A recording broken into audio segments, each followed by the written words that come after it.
The movie begins showing a U.S. military convoy somewhere in a war zone in Iraq. The main character, Sniper Chris Kyle, is perched on a rooftop, scoping out the path of a U.S. military convoy through his sniper rifle. He sees a man on a rooftop talking on a cell phone, and he appears to be watching the convoy, which Kyle reports it through his headset. He is told that if the man is reporting troop movement, he has the green light to shoot him, but Kyle is unsure. The man disappears from the rooftop, and a few moments later, a woman and a young boy appear in the doorway of the same building and walk toward the convoy. Kyle reports the woman and boy, noting that the woman is not swinging her arms as she walks and appears to be carrying something. He watches through the scope as the woman removes something from her cloak and hands it to the boy, and he realizes that it is a grenade. He again gets the green light to shoot, but his Marine guard warns him that he will be sent to prison for shooting a child if he's wrong. The film cuts to a young Chris hunting with his father, and he shoots and kills a deer. His father congratulates him on his excellent shot, telling him he has a gift. Chris happily approaches the deer, dropping his gun to the ground as he runs to it. His father reprimands him for treating his gun cavalierly. Over several scenes set in his childhood, we see young Chris, his younger brother Jeff, and his parents attend church, where he pockets a small, well-worn copy of the New Testament.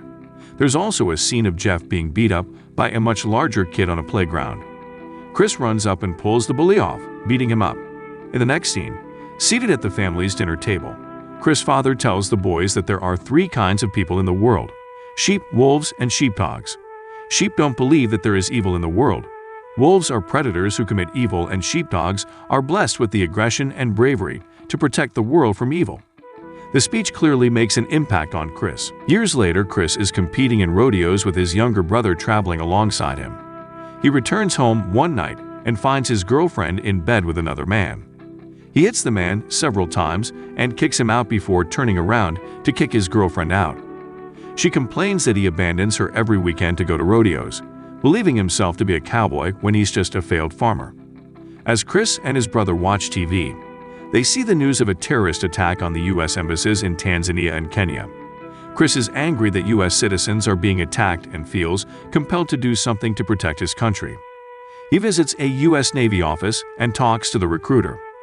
The recruiter suggests that Kyle might be interested in the SEAL program and hands him a pamphlet, but Kyle remarks that he's not much of a swimmer.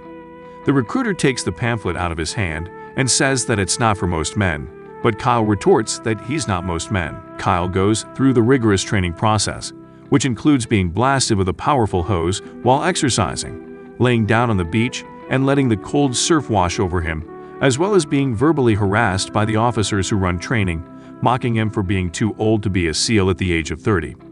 He also goes through sniper training, bringing in his hunting background. In the meantime, Kyle meets a woman named Taya at a bar one night. She tells him that she would never marry a SEAL, as her sister did but was cheated on and lied to constantly. She also challenges him at drinking shots, showing off how tough she is, but she ends up vomiting outside the bar. Kyle is kind of her, holding her hair back and taking care of her. He calls her repeatedly until she agrees to date him, and the relationship progresses. She asks him at one point if she ever thinks about who will be at the end of his gun, and he tells her that he just wants to protect his country. On their wedding day, he and his fellow SEALs receive word that they will be deployed to Iraq, which they celebrate. The film cuts back to the opening scene and Kyle watches the woman hand the grenade off to the young boy. As the young boy starts running toward the convoy with the grenade in his hand, Kyle pulls the trigger and kills him.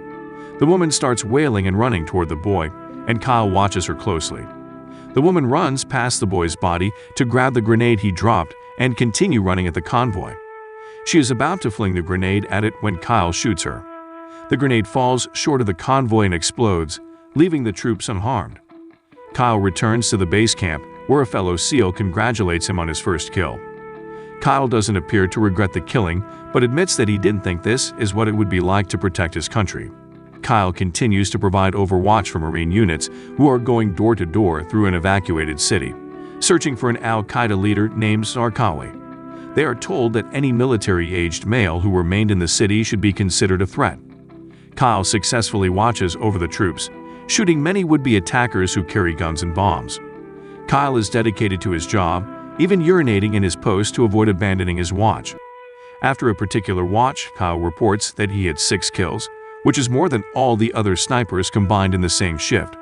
His fellow troops begin calling him the legend. Also, a bounty has been placed on his head by Al-Qaeda. Kyle also hears of an Al-Qaeda sniper who won a gold medal for shooting in the Olympics called Mustafa, known for making nearly impossible shots. Several times throughout, Kyle talks to his pregnant wife on the phone, and she tries to get him to be honest and tell her about what he's going through. He resists, but they talk and laugh together.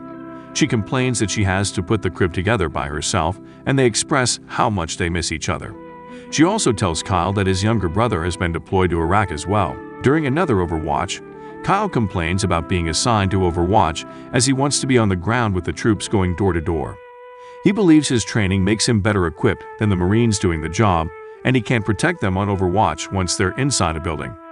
He finally abandons his Overwatch post and joins the Marines on the ground to welcome the legend. As they go door to door, they find a home where the family has refused to evacuate. The man tells them that it is his home, and he will not abandon it.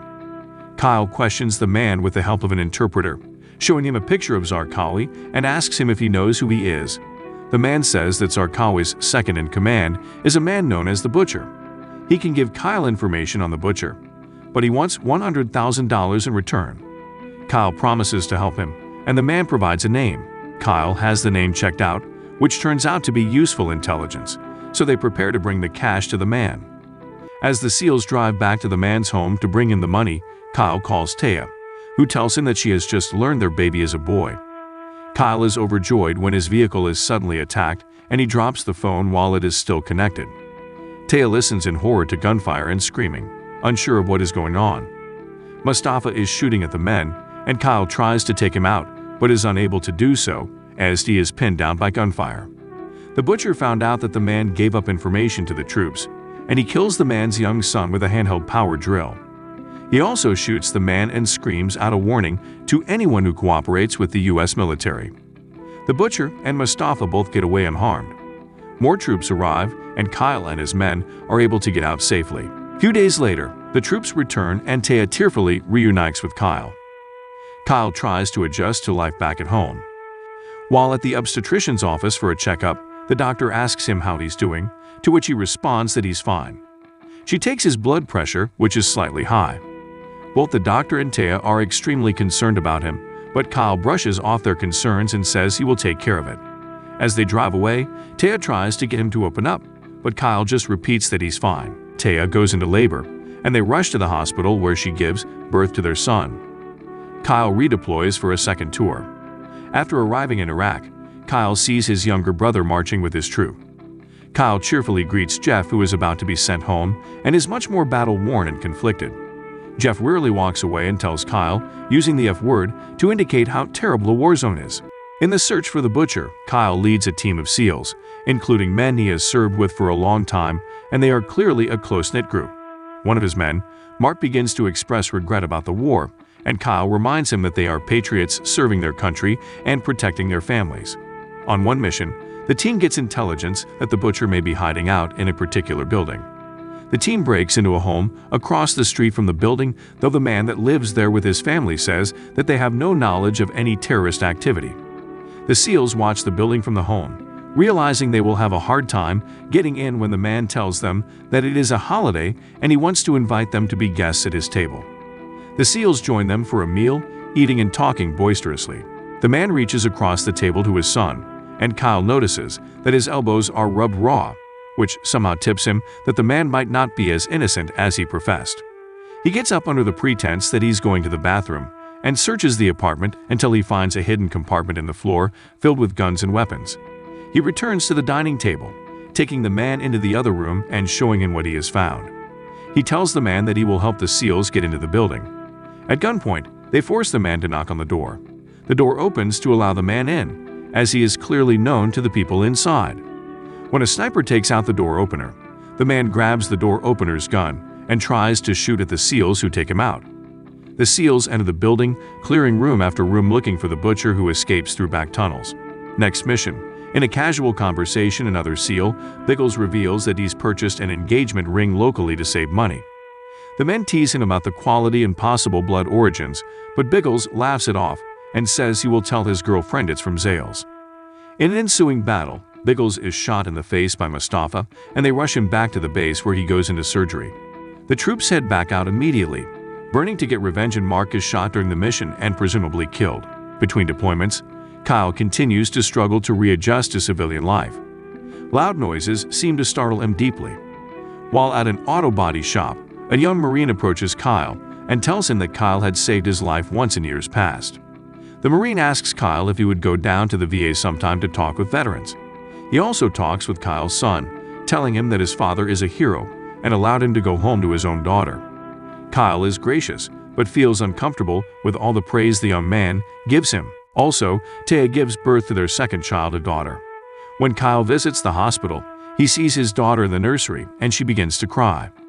The nurse is handling another baby and doesn't immediately attend to Kyle's daughter, and he becomes increasingly agitated, screaming at the nurse. His wife bitterly remarks that he is missing his kid's childhood, and she has to create memories by herself. He argues that he is protecting the family and his country by doing his job, but Taya wants him to protect them at home. Before his fourth tour, Kyle still cannot connect with his family and his home life. He visits Biggles in the hospital, who seems to be in good spirits. Biggles shares that he is now engaged, having purchased a new ring that is actually from Zales, despite trying to warn his girlfriend that her life will be much more difficult being married to him. Kyle doesn't seem to comprehend what could be difficult about being married to a SEAL, saying she's lucky to be married to a patriot who fights for his country. Kyle still feels compelled to return to the war. He fights with his wife about it, with Taya demanding to know if he has a death wish. She says he's done his duty and it's somebody else's turn to go. She also tells him that if he leaves again, she and the children will not be waiting for him when he returns. He tries to smooth things over but deploys yet again. In camp, while talking with another SEAL, Kyle finds out that Biggles has died in a recent surgery. Kyle and his team are told that engineers are trying to construct a wall around the city, but a sniper keeps picking them off from over 1,000 yards away. Kyle believes it is Mustafa. The team is sent out despite an oncoming sandstorm. They head out into the city and take their places on a rooftop, aiming at the direction they believe Mustafa is shooting from.